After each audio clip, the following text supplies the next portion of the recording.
सेवक पर प्रभु का कैसा प्रेम है ये वस्तुतः कहने सुनने का विषय नहीं है। कैसी भावना प्रभु के हृदय में है अपने सेवक के प्रति, ये कहने सुनने का विषय नहीं है, कहा नहीं जा सकता, ये केवल प्रभु ही जानते हैं। अरे हम जैसे किसी साधारण से व्यक्ति के हृदय में भी अगर प्रेम का भाव हो तो हम कहते हैं भाई बता नहीं सकते प्रेम कैसा है। और स्वयं करुणा सागर, दया सागर, प्रेम सिंधु, रस सिंधु, गुण सिंधु भगवान के हृदय में कैसा प्रेम है ये कैसे कहा जा सकता है। तो पंचगंगा घाट पर आप भजन करने लगे। काशी के निकट एक छोटा सा स्थान, वहां के राजा के पुत्र को, राजकुमार को कोढ़ हो गया। श्री रामानंदाचार्य जी की बड़ी महिमा सुनी थी, तो राजा पुत्र के स्वस्थ होने की कामना लेकर आचार्य चरणों में उपस्थित हुआ। आप भजन भाव में निमग्न बैठे थे। आपने कहा अपने पुत्र को ले जाकर श्री गंगा जी में डाल दो, 7 दिन के पश्चात ले जाना। राजकुमार संग आया था। अब भाई राजा तो ऐसा कर पाने में असमर्थ रहा, अपने पुत्र को उठाकर गंगा में डाल दे, राजा इतना साहस नहीं कर सका। यद्यपि यदि संत की महिमा का बोध होता तो करने में नेक भी संकोच नहीं करता, लेकिन वस्तुतः राजा महिमा जानता नहीं था। आ तो गया, स्वार्थ के वशीभूत होकर श्री स्वामी जी के चरणों में उपस्थित तो हो गया, पर श्री स्वामी जी के कहने पर ऐसा कर नहीं पाया। उन्होंने अपनी मौज में आकर कहा कि पुत्र को गंगा जी में डाल दो, 7 दिन के पश्चात आकर हमसे ले जाना। राजा ने कहा अपने पुत्र को अपने हाथ से कैसे गंगा जी में डाल दूं? अरे इसी के स्वस्थ होने की इच्छा लेकर आया हूं और आप गंगा जी में ही डाल देने की बात करते हैं। तो राजा तो ऐसा नहीं कर पाया, लेकिन वो राजकुमार संस्कारी था। वो स्वयं गया और दौड़कर गंगा जी में कूद पड़ा। अब राजा तो बड़ा आकुल व्याकुल लगा विलाप करने। 7 दिन बीते और कंचन सी काया लेता और राजकुमार महल में पहुंच गया। अपना मान टले टल जाए पर भक्त का मान न टलते देखा। और एक और बात, एक सत्यनिष्ठ व्यक्ति हो जो जीवन में सत्य का आदर करता हो, उसके शब्द का प्रकृति आदर करती है। भीष्म कौन है? सत्य प्रतिज्ञ हैं, सत्य प्रतिज्ञ हैं। कह दिया कि कल एक पांडव का वध कर दूंगा, तो भगवान को भी चिंता हो गई, भाई इनके शब्द हैं कैसे लौटाए जाएंगे। तो एक सत्यनिष्ठ व्यक्ति हो, उसके शब्द का भी प्रकृति आदर करती है। फिर आप तो स्वयं प्रभु हैं, आप तो स्वयं प्रभु हैं। ये बात मैं आपको इसलिए निवेदन कर रहा हूं कि या तो संत से पूछिए मत, और पूछिए तो फिर बिना संशय के मानिए। या तो गुरुजनों से प्रश्न मत करिए, और यदि प्रश्न करिए तो फिर उनकी आज्ञा का यथा शब्द निर्वाह करिए। न करने से अवज्ञा होती है, अवहेलना होती है। न करने से आप अभावग्रस्त हो सकते हैं, भाव में अभाव हो सकता है, आपकी हानि हो सकती है। शास्त्र तो इसीलिए आज्ञा देता है कि गुरु के बिना पूछे नहीं, बिना गुरु के प्रश्न ना करे और बिना शिष्य के उत्तर ना दे। वो इसलिए नहीं कहा कि अपने ही गुरु जी से पूछना है। ये किसी स्वार्थ या भेदभाव के वशीभूत होकर नहीं कहा गया है। गुरु हुए बिना पूछे नहीं, ये क्यों कहा है कि जब तक गुरु जैसी श्रद्धा ना हो तब तक ना पूछे, और जब तक शिष्य जैसा समर्पण ना देखे तब तक उसको उपदेश ना करे, तब तक उसे कोई आदेश ना करे। ये प्रसंग मैंने इसलिए निवेदन किया कि जब संतों के पास गुरु चरणों में उपस्थित होइए, या तो पूछिए मत, लेकिन यदि पूछते हैं तो फिर यथावत उसका पालन करिए। एक बात का विश्वास रखकर, साधु ते होए न कारज हानि। आपको लगे ना लाभ नहीं होगा, तो एक बात तो आप विश्वास पूर्वक गांठ बांध सकते हैं अपने आंचल में, हानि नहीं होगी। आपको लाभ होता ना दिखाई पड़े तो एक बात का भरोसा कर लेना, भाई साधु ते होए न कारज हानि। संत से कभी हानि नहीं होती। संत के कहे मार्ग पर चलने से अमंगल नहीं होता। आपको लगे हमारा मंगल नहीं हो रहा, जो हम चाहते थे वो नहीं मिल रहा, न मिले पर अमंगल नहीं होगा, अहित नहीं होगा। इसीलिए प्रयास पूर्वक संत के गुरुजनों के शब्दों का यथावत पालन करना चाहिए, भरसक प्रयास करना चाहिए। यदि गुरु से कोई आज्ञा मिल गई है तो उसका निर्वाह किया जाए, प्राणपन से निर्वाह किया जाए। और कबीर जी कहते गुरु का शब्द शब्द नहीं होता, गुरु का शब्द अमृत है, उसको पीने से संसार समाप्त होता है। हम ना मरे मरी है संसारा, हमको मिला जियावन हारा, हम ना मरे मरी है संसारा। और महाराज वाणी में फरमाते हैं, गुरु का शब्द न मेटे कोई, कहे नानक नानक हरि सोई। अरे जीवन भर का पुरुषार्थ, जीवन भर का परिश्रम, जीवन भर की साधना सफल हो जाए, संत या गुरु के मुख से एक शब्द सुनने को मिल जाए, जो उसने आपको लक्ष्य करके कहा हो, जो उसने आपके कल्याण के लिए कहा हो, उस एक शब्द के मिल जाने के बाद मैं आपको सत्य सत्य सत्य कह रहा हूं, आपको कभी कभी याचना नहीं करनी पड़ेगी। एक बार आपको लक्ष्य करके गुरु कुछ कह दे, वह आपको लक्ष्य करके कुछ दो शब्द कह दे, वो भाव भरे, कृपा भरे, अनुग्रह भरे, आपको फिर कभी याचना नहीं करनी पड़ेगी। गुरु का शब्द न मेटे कोई। प्रभु को इस सृष्टि के बनाए नियम में परिवर्तन करना पड़े, प्रभु करेंगे, पर संत वचन पलटे नहीं। इसलिए गुरु मिल भी जाए तो उसका सेवन करने में चूक हो जाती है भाई, और जो लाभ वस्तुतः उससे लिया जा सकता है हम नहीं ले पाते। यवनों का बड़ा भारी अत्याचार उस समय भारत भूमि पर हुआ, और श्री रामानंदाचार्य भगवान का जो विशिष्ट योगदान है ये इतिहास में भी अंकित है, और काल क्रम में भी सदा स्वर्णिम अक्षरों में लिखा जाएगा कि जब भारत भूमि पदाक्रांत हो रही थी, शिखा सूत्रों से विहीन किया जा रहा था हिंदुओं को, उस समय श्री स्वामी जी ने शंखनाद करके, प्रभु के नाम का निनाद करके, इस विजय मंत्र का उद्घोष करके इस भारत भूमि के धर्म की रक्षा की। इसीलिए मैं आपसे कहता हूं भाई, कुछ कर्तव्य है आपका मेरा। आज अगर हम यहाँ गर्व से माथा ऊंचा करके जीते हैं तो इन संतों आचार्यों की कृपा है, इनका तप त्याग है, इनका बलिदान है, इन्होंने जीवन का उत्सर्ग करके धर्म की रक्षा की है, इस वट वृक्ष को हमारे लिए बचाया है ताकि इसकी छाया में हम बैठ सकें। मैं कहता हूं इसको सींचिए मत, यदि आप नहीं सींच सकते तो इसको सींचिए मत, लेकिन कम से कम इसकी लकड़ी काटकर अपने घर का चूल्हा तो मत जलाइए। इस धर्म और संस्कार रूपी वट वृक्ष की रक्षा इन आचार्यों ने हमारे लिए की है। आज जो जीवन में थोड़ा सा सुख है ना, थोड़ी सी शांति है, ये इन आचार्यों का प्रसाद है। ऐसा समय था कि एक ब्राह्मण के घर में एक ब्राह्मण कुमार ने शंख बजा दिया, और जो यमन जो मुसलमान थे निकट ले गए पकड़कर उस ब्राह्मण बालक को प्राण दंड देने के लिए। वो बेचारे ब्राह्मण ब्राह्मणी रोते हुए विलाप करते हुए स्वामी जी के चरणों में उपस्थित हुए। स्वामी जी ने शंख बजाया, और वो शंख का उद्घोष ऐसा था कि उस समय जितनी मस्जिदें थी उन सब में शंख बजने लगे। वो जो मुल्ला काजी थे वो हैरान परेशान कि हुआ क्या, और तो और जब नमाज पढ़ने बैठते तो जिह्वा स्तंभित हो जाती, जिह्वा नहीं हिलती थी जब नमाज पढ़ने बैठते। तो उनके कुछ फकीरों ने देखा जाना कि भाई ये उस हिंदू फकीर की करामात है, उसी के पास जाना होगा। और सब मुल्ला काजी एकत्रित होकर पंचगंगा घाट पर श्री रामानंदाचार्य जी की शरण में आए। 12 शर्तें श्री स्वामी जी ने लिख कर दी कि हिंदुओं पर से यही अत्याचार करने आपको बंद करने होंगे, हमारे धर्म स्थानों को कर मुक्त करना होगा, तीर्थ यात्रा को कर मुक्त करना होगा, स्वतंत्रता से हम अपने धर्म का पालन कर सकें। अरे ऐसी स्थिति थी, एक हिंदू अपनी इच्छा से शिखा सूत्र नहीं रख सकता था, माथे पर तिलक नहीं लगा सकता था, तीर्थ का दर्शन नहीं कर सकता था, देव दर्शन के लिए धन देना पड़ता था।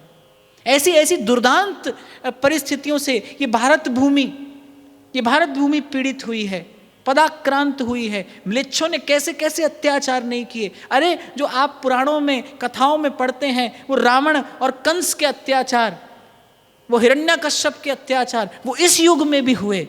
और इन संतों ने, इन आचार्यों ने अपनी भक्ति के प्रताप से, अपने भजन के प्रताप से आपकी मेरी रक्षा की।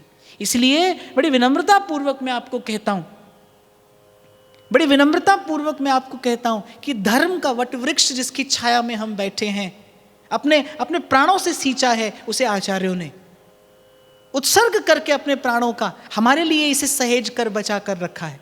कर्तव्य तो हमारा ये है कि हम भी सिंचन करें इसका, ताकि आने वाली पीढ़ी इसकी छाया में बैठ सके। इतना न कर सके तो कम से कम इसकी जड़ पर प्रहार तो ना करें, कम से कम थोड़े से क्षुद्र से स्वार्थ के लिए अपने धर्म और संस्कृति का परित्याग तो नहीं करें।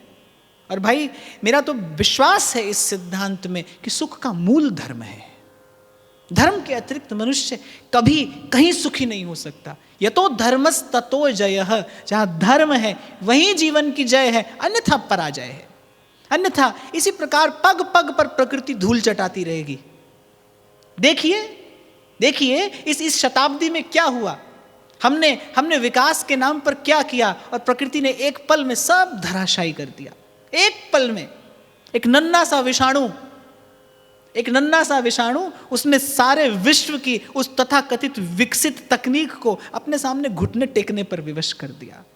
अरे ये कैसा विकास है, ये कैसा विकास है कि आज मनुष्य के पास सांस लेने के लिए हवा नहीं है। विचार करना चाहिए किस दिशा में आगे बढ़ रहे हैं हम। और जो स्वस्थ हैं, मैं तो कह रहा हूं जो अस्वस्थ हैं वो बेचारे शुद्ध वायु से वैसे वंचित हैं, उनको रोग शुद्ध वायु नहीं लेने दे रहा। और हम लोग जो तथाकथित रूप से स्वस्थ हैं, हमको अपने मुख पर ये बांध कर बैठना पड़ता है। हम स्वच्छ वायु ऐसे नहीं ले पा रहे। अरे हम वायु से तो वंचित हो गए, हम प्राण वायु से तो वंचित हैं, और क्या पाने जा रहे हैं हम। कभी बैठकर इसका विचार तो अवश्य करना चाहिए। केवल एक कारण है इसका, हमने धर्म छोड़ दिया, हम संस्कार विहीन हो गए और होते चले जा रहे हैं, और पता नहीं कहां जाकर रुकेंगे। तो मैं तो कई बार ये भी सोचता हूं भाई कि और कुछ ना किया जा सके इस समय, तो कम से कम स्वयं को सुरक्षित तो अवश्य रखा जाए। जैसे आज जो महामारी फैली है, हम क्या कर सकते हैं इसमें, हम स्वयं को सुरक्षित रख सकते हैं। मैं तो कहता हूं इस समय इसे अपना उत्तरदायित्व समझते हुए स्वयं को स्वस्थ और सुरक्षित रहना भी समाज की सेवा ही है, कि कम से कम हम उस कष्ट में और अभिवृद्धि ना करें। स्वयं को स्वस्थ रखना ये भी समाज की सेवा है, इस समय यही सेवा है। तो आज जैसी प्रतिकूल परिस्थितियां धर्म के परिप्रेक्ष्य में बनती जा रही हैं, तो किसी को धर्म के मार्ग पर ना चला सके चिंता नहीं है। स्वयं चलकर हम बहुत बड़ा सहयोग कर सकते हैं, स्वयं चलकर हम बहुत बड़ी सेवा कर सकते हैं, और ये कर्तव्य है, किसी पर उपकार नहीं है भाई। तो इस प्रकार उन यवनों के अत्याचार से इस भारत भूमि को मुक्त किया। आपके प्रताप से पुनः धर्म की स्थापना हुई, और धर्म संस्थापनार्थाय संभवामि युगे युगे, यही प्रभु के अवतरण का हेतु है। दिग्विजय की, तीर्थों का उद्धार किया। जब दक्षिण में गए तो वहाँ वैष्णव और शैवों का झगड़ा था। अच्छा, माया का काम है बांटना, 1 से 2 कर देना, 2 से 4 कर देना, 1 से अनेक करना, ये माया का कार्य है। और प्रेम का कार्य क्या है, करत दोई ते एक, 2 को 1 कर देना प्रेम का कार्य है, 1 से अनेक कर देना ये माया का कार्य है। जीव गर्भ में है, केवल भगवान की ओर देखता है, केवल प्रभु का स्मरण करता है। संसार में आते ही ममता बिखरने लगती है, माता में, पिता में, फिर मित्र में, भाई में, बंधु में, पति में, पत्नी में, परिवार में, और बिखरती चली जाती है। चेतना बिखरे समझिए माया के वश में है जीव, सिमटे समझिए प्रेम अपना कार्य कर रहा है। वैष्णवों और शैवों का झगड़ा, जब श्री रामेश्वर में आप मंदिर में दर्शन करने जाने लगे तो उन्होंने कहा वैष्णव तिलक लगाकर नहीं जा सकते, ऊर्ध्व पुंड लगाकर नहीं जा सकते, त्रिपुंड लगाकर जाना होगा। श्री स्वामी जी ने फिर शंखनाद किया। वो जो शंख था वही आपका अस्त्र था।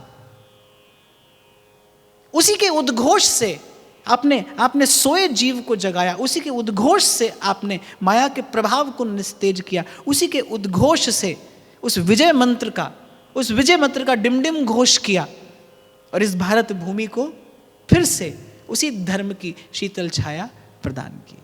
तो बड़ा विस्तृत आपका चरित्र है, आपके शिष्यों के चरित्र बड़े विस्तृत हैं, जिसका आगे वर्णन श्री नाभाजी महाराज करेंगे। एक छप्पय और है, भक्तों का स्मरण किया है, हम भी वो स्मरण करके फिर आज की चर्चा को विराम देते हैं। श्री अनंतानंद पद परसिकै, लोकपाल से ते भय, योगानंद गणेश करमचंद अल्ह पहारी, सारे रामदास श्रीरंग अवधि गुण महिमा भारी, तिनके नर हरि उदित मुदित में हा मंगल तन, रघुवर यदुवर गाय विमल कीरति संचोधन, हरि भक्ति सिंधु बेला रचे, पानी पद्मजा सिर दय, श्री अनंतानंद पद परसिके, लोकपाल से ते भय। भक्ति का जो बीज है ना, वो वट वृक्ष के बीज जैसा है।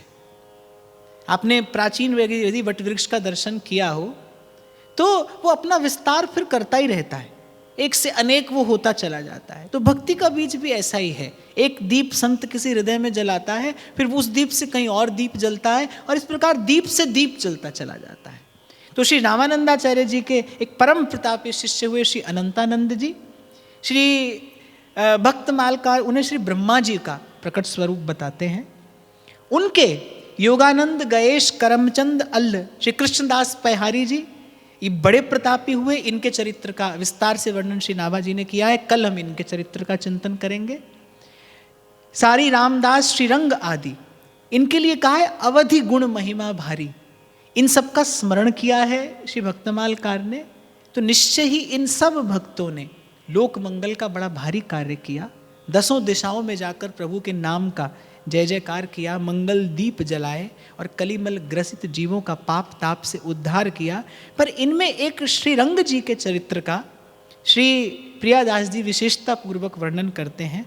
छोटा सा लेकिन बड़ा प्रेरक और बड़ा प्रिय चरित्र है। श्रीरंग नाम के एक वणिक थे, व्यापारी थे। उनका एक सेवक मरकर यमदूत हो गया। उसे मर जाने के बाद यमदूत होना पड़ा। इनके गांव में एक बार वो किसी के प्राण लेने के लिए आया, इनके सन्मुख प्रकट हुआ और इनसे कहने लगा कि मैंने आपकी सेवा की है और आपके घर का अन्न खाया है।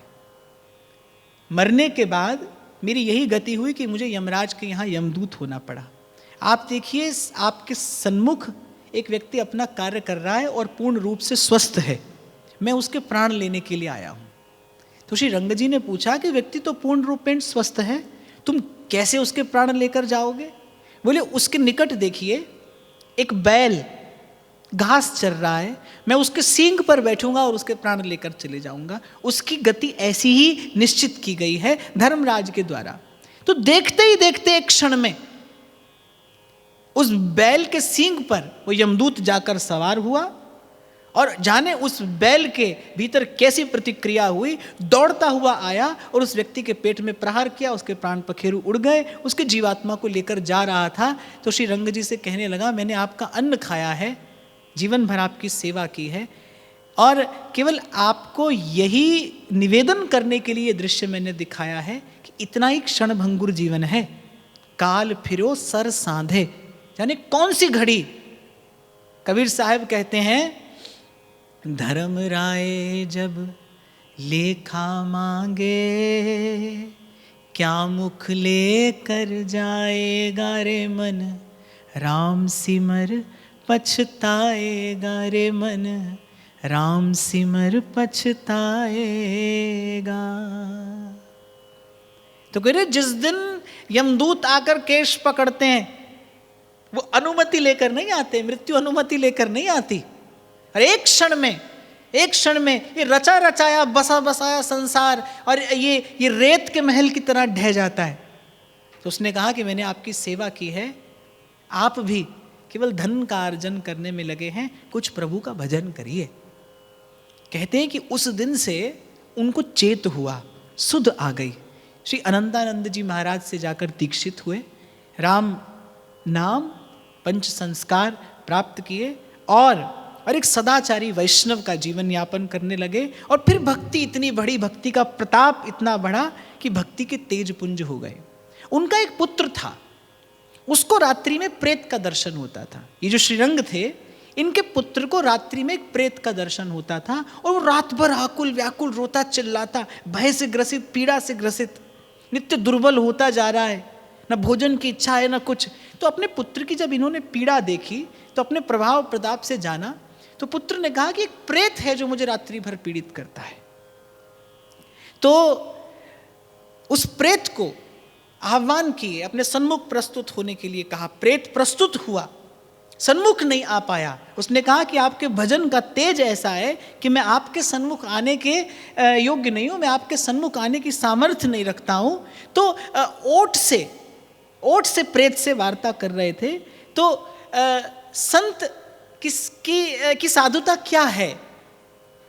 संत की साधुता क्या है? जीव मात्र पर दया। कल बड़े विस्तार से मैंने इस विषय पर चर्चा की कि दया से द्रवीभूत चित्त ही भगवत भजन के योग्य है। दया से द्रवीभूत चित्त। कबीर साहब कहते हैं, दीनन देख घिनात जे, नहीं दीन सो काम, कहा जान के लेत हैं दीन बंधु को नाम। कहते दीनन देख घिनात जे, दीन को देखकर घिन आती है। स्वयं को श्रेष्ठ जानता है मनुष्य। दीनन देख घिनात जे, और नहीं दीन सो काम, और दीन को देखकर न मन में दया उत्पन्न होती है। अरे कहा जान के लेत है दीन बंधु को नाम, प्रभु का नाम लेने योग्य नहीं है। और प्रकृति ऐसे मनुष्य को भगवान नाम से वंचित ही रखती है। इसीलिए कल आपको मैंने निवेदन किया था, बड़े विस्तार से इस विषय पर हमने चर्चा की। दया कलयुग का धर्म है। जीव पर दया करने से ही नाम में रुचि होती है। जीवे दया नाम में रुचि, प्राणी मात्र पर दया, यही एक वैष्णव का हृदय है। तो जो वैष्णव का हृदय था, प्रेत पर दया आई। उसने कहा ठीक है, सन्मुख नहीं आ सकते तो मुझसे अपना कष्ट, अपनी पीड़ा तो कहो कि क्यों मेरे पुत्र को पीड़ित करते हो, तुम्हें क्या कष्ट है, मैं तुम्हारा कष्ट कैसे दूर कर सकता हूं। तो उसने कहा कि आपसे वार्ता संवाद करने का साहस भी मुझ में नहीं है, प्रभु का चरणामृत मुझे दीजिए, तो उस चरणामृत के बल पर मैं अपना कष्ट आपसे कहूं। तो श्री प्रभु का चरणामृत उस अपने पुत्र पर छिड़का, उसके मुख में डाला। प्रेत उस समय पुत्र पर सवार था। पुत्र के मुख से प्रेत ने कहा कि पूर्व जन्म में ब्राह्मण होकर मैंने पर स्त्री का सेवन किया, कुभाव से पर स्त्री का सेवन किया, जिसके कारण मेरी ये गति हुई कि इस जन्म में मुझे प्रेत होना पड़ा। मैं बड़े दीर्घ काल से कष्ट पा रहा हूं, बड़े दीर्घ काल से कष्ट पा रहा हूं। भूख लगती है, खा नहीं पाता, प्यास लगती है, जल पी नहीं पाता। और मेरी ये व्यथा, इस कष्ट का निवारण केवल आप कर सकते हैं। शास्त्र आज्ञा देता है भाई, द्यूतम च मासम च सुरा च वेश्या, हिंसा हि चौर्यम परदार सेवा, एतानि सप्त व्यसनानि लोके, घोराति घोरम नरकम नयंती।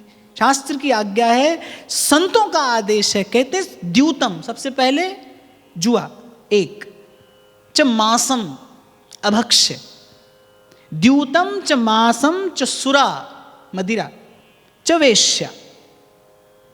द्यूतम च मासम च सुरा च वेश्या, ये चार। हिंसा, परदार सेवा, पर स्त्री, और फिर कहते चौर्यम, चोरी। कह रहे ये 7 व्यसन ऐसे हैं कि लोके घोराति घोरम नरकम नयंती, इस लोक में तो अपयश कराते ही हैं, उसके बाद जीव को घोर नरक में ले जाकर डालते हैं। अच्छा देखो, मन कैसा है? प्रेत जैसा ही है। भटकता हुआ मन कैसा है? भटकता हुआ मन प्रेत ही तो है, और क्या है। कथा के 3 अर्थ होते हैं। आध्यात्मिक अर्थ होता है, आदिदैविक अर्थ होता है, आदि भौतिक अर्थ होता है। प्रकट में तो ये देखा कि पुत्र पर प्रेत सवार है, पीड़ित है, व्याकुल है, कष्ट पा रहा है। कहता है भूख लगती है, खा नहीं पाता, प्यास लगती है, जल नहीं पी पाता, क्षुधा बढ़ती जा रही है, पिपासा बढ़ती जा रही है, मेरे मन की व्याकुलता बढ़ती जा रही है, मेरे इस योनि के कारण जो पीड़ा है, वो पीड़ा प्रतिक्षण प्रवृद्धमान है। केवल आप इसका निवारण कर सकते हैं। और मुझे लगता है कि कथा कुछ और भी कहती है। मन भी प्रेत जैसा है, मन भी प्रेत जैसा है, इसे भी भूख है, पर खा कहाँ पाता है। इसकी पीड़ा भी प्रतिक्षण बढ़ती जा रही है। संत ही है जो इस पीड़ा का निवारण कर सकता है। आप मेरा उद्धार कर सकते हैं। अपने भजन और भक्ति के प्रताप से उस प्रेत का उद्धार किया। केवल पुत्र को ही पीड़ा से मुक्त नहीं किया, उस प्रेत को भी पीड़ा से मुक्त किया, सद्गति प्रदान की। ये भाव, ये प्रसंग श्री प्रियादास जी ने दो कारणों से निवेदन किया है। एक तो जब उस यमदूत ने आकर कहा कि किसी भी क्षण जीवन समाप्त हो जाएगा, अभी भजन में लगिए, इसी क्षण भगवान का भजन करिए, बहुत गई थोड़ी रही और 100 बीती जाए। तुलसीदास जी कह रहे 100 बीती जाए लाज तज के अभिमाने, आपको तृण सम जाने। रेमन विचार कर, बहुत गई थोड़ी रही, 100 बीती जाए। आप कहते हो आप बड़े हो रहे हो, नहीं, जीवन छोटा हो रहा है। आप बड़े नहीं हो रहे, जीवन छोटा हो रहा है और होता ही चला जा रहा है। और फिर ये 7 व्यसन साधक को यथासंभव प्रयास करके प्राणपन से, सबसे पहले द्यूतम च मासम च सुरा च वेश्या हिंसा हि चौर्यम परदार सेवा एतानि 7 व्यसनानि लोके घोराति घोरम नरकम नयन्ति। और मुझे लगता है भाई, इस संसार में विषय के गर्त में पड़ा भगवत विमुख जीव नरक में ही पड़ा है। कोई और स्वर्ग नरक तो भाई क्या कहें, देखा नहीं तो उस विषय में क्या कह सकते हैं। हाँ, शास्त्र पुराणों की बात पर विश्वास अवश्य करना चाहिए, संत की बात पर भरोसा अवश्य करना चाहिए।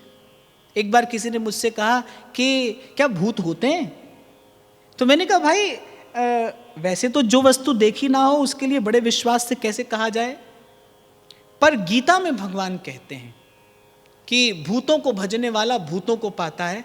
तो भूतों को भजने वाला भूतों को पाता है, इसका मतलब भूत होते हैं भाई, इसका मतलब प्रेत होते हैं, इसका मतलब जीव की अगति होती है, इसका मतलब जीव की दुर्गति होती है। एक एक सिरा पकड़ोगे तो आपको एक से एक पूरी श्रृंखला आपके हाथ आए, जो आपको लगे कि हाँ भाई संत जो कहता है ठीक कहता है।